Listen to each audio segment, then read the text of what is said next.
សម័យកាលចេនឡាគឺជាសម័យកាលមួយដែលត្រូវបានបង្កើតឡើងក្រោយពេលអាណាចក្រភ្នំឬសម័យនគរភ្នំត្រូវបានដួលរលំ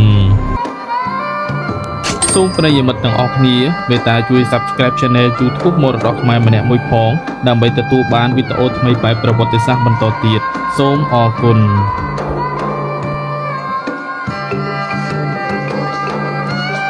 អាណាចក្រចេនឡាត្រូវបានបង្កើតឡើងពីពាក់កណ្ដាលសតវត្សទី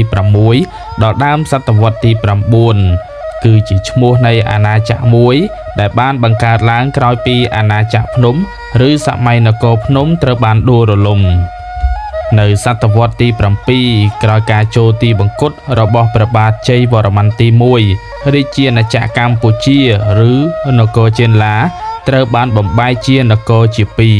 ដែលហៅថាចេនឡាទឹកនិងនគរសម្ភបុរៈហៅថាចេនឡាគោកចេនឡាទឹកមានទឹកដីនៅត្រង់ម្ដុំទឹកដីកម្ពុជាក្រោមសពថ្ងៃឯចេនឡាគោកមានទឹកដីនៅត្រង់ម្ដុំប្រទេសកម្ពុជាសពថ្ងៃហើយលាតសន្ធឹងដល់ជួរភ្នំដងរែកការសិក្សាស្រាវជ្រាវឯកសារនានាបានបង្ហាញឲ្យយើងដឹងថាសម័យចេនឡាដែលតពីសម័យនគរភ្នំសង្គមខ្មែរមានការប្រែប្រួលគ្រប់វិស័យតែសម័យចេនឡាក៏ដូចជាសម័យមុនដែរគឺសម័យដែលស្ដេចខ្មែរសម្រេចសាមគ្គីភាពទូលំទូលាយទូទាំងប្រទេសពោលគឺតំបន់នានាឬក៏ទីតាំងនានាដែលពួកខ្មែរឬមនរស់នៅព្រឹត្តិការណ៍នេះគឺសំខាន់ណាស់ពីព្រោះខ្មែរមានអានុភាពទៅលើផ្នែកសង្គមសេដ្ឋកិច្ចនយោបាយនិងសិល្បៈនៃជំនាន់នោះដោយហេតុនេះហើយបានជាច្បាប់ទំនៀមទម្លាប់ក៏ផ្ដេកដួលទាំងស្រុងទៅលើទម្រង់សង្គមដែលមានអំណាចកណ្ដាលគ្រប់គ្រង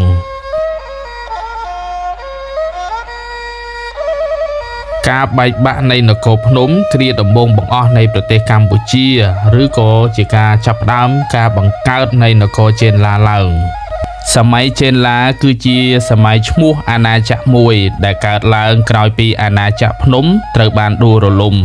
ក្រោយមកចេនឡាក៏ត្រូវបានបែងចែកជាពីរគឺចេនឡាខាងជើងជាចេនឡាដីគោកនិងចេនឡាខាងត្បូងគឺជាចេនឡាទឹកលិច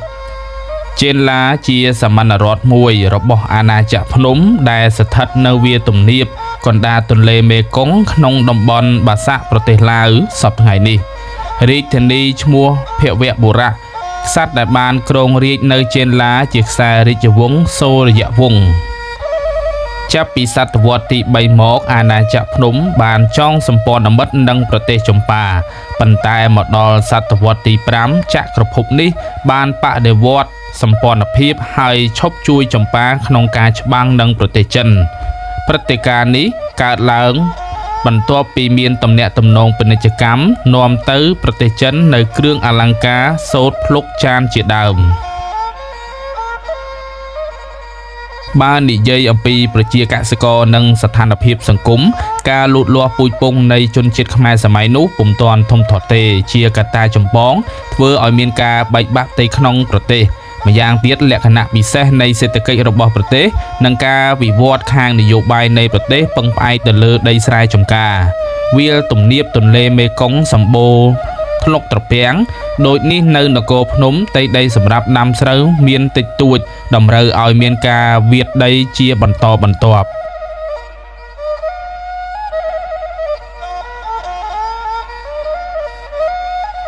អរិយធម៌សម័យចេនឡា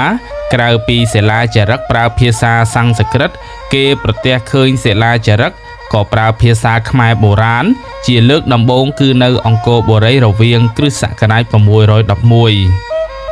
តាមសិលាចារឹកដែលគេបានឃើញអ្នកស្រុកចេនឡាគោរពព្រហ្មញ្ញសាសនា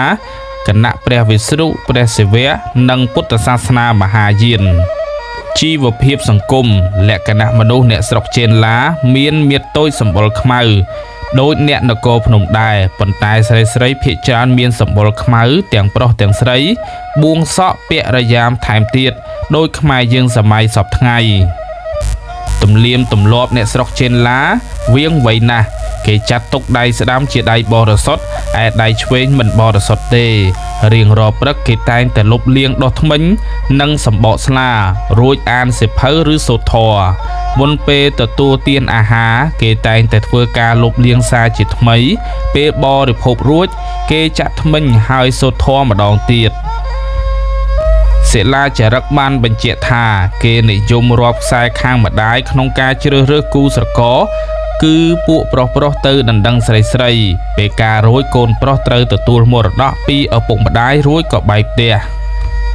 បើឪពុកម្ដាយស្លាប់កូនដែលនៅរស់អាចទទួលមរតកដែលនៅសេសសល់បានកូនមានប្តីប្រពន្ធបានទទួលមរតករួចហើយទ្រព្យសម្បត្តិដែលនៅសេសសល់គឺត្រូវបញ្ជូនទៅក្នុងឃ្លាំងជាតិ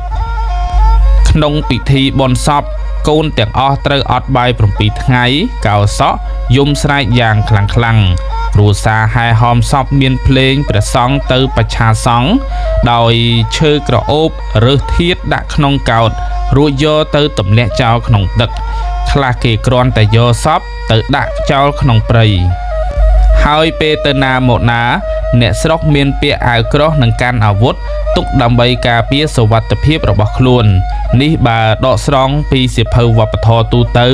ដោយរៀបរៀងដោយសាស្ត្រាចារ្យអិនសោមសាមេងបើតាមកំណត់ហេតុលោកជីវតាខ្វាន់កាលពីសម័យមុនកំណត់ហេតុរបស់លោកជីតាខ្វាន់អំពីប្រពៃណីអ្នកស្រុកចេនឡាគឺជាឯកសារដ៏ពិសិដ្ឋមួយនៃប្រវត្តិសាស្ត្រខ្មែរយើងគ្រាដែលលោកធ្វើដំណើរមកកាន់ទឹកដីអង្គរនាខែសីហាឆ្នាំ1292កាលពីភាគមុនលោកអ្នកប្រហែលជាបានជ្រាបរួចរាល់មកហើយពីកំណត់ហេតុរបស់ជនជាតិចិនរូបនេះដែលមានការបកប្រែនិងការចុះផ្សាយជាបន្តបន្ទាប់ដោយអ្នកស្រាវជ្រាវនិងអ្នកអានអក្សរសាស្ត្រខ្មែរខណៈនេះលោកអ្នកនឹងទទួលបានការជ្រាបជាបន្តបន្ទាប់ជាមួយនឹង SBM News នៅភាគ4ដកស្រង់ចេញពីឯកសារលោកលីធៀងតេងកំណត់ហេតុរបស់លោកជីតាខ្វាន់អំពីប្រពៃណីអ្នកស្រុកចេនឡាឆ្នាំ1973ស្ដីពីស្ត្រីសម្រាលកូនស្ត្រីស្រុកនេះក្រោយដែលសម្រាលកូនរួចទៅគេយកបាយក្តៅប្រឡាក់លាយអំបិលហើយញាត់ចូលទៅក្នុងទ្វារមាសដល់លុះដល់បានមួយយប់មួយថ្ងៃទើបគេយកចេញមកវិញការធ្វើដូច្នេះជាហេតុនាំឲ្យមិនសូវមានជំងឺនិងឲ្យបានកាលខ្ញុំទើបដឹងរឿងនេះដំបូងឆ្ងល់ថាក្រែងមិនសូវពិតដូច្នេះទេដឹងព្រោះថាបើបានជាមានប្តីនៅមានកូនទៅហើយចុះម្ដេចខ្លាចគេដឹងរឿងនេះទៀតប៉ុន្តែនៅនឹងផ្ទះដែលខ្ញុំបានស្នាក់នៅមានស្ត្រីម្នាក់សម្រាលកូនដែលជាហេតុនាំឲ្យខ្ញុំដឹងរឿងនេះច្បាស់លាស់នៅក្រោយពេលដែលសម្រាលកូនហើយមួយផ្នែកទៀតស្ត្រីពរកូនខ្ចីទៅមុជនឹងទន្លេ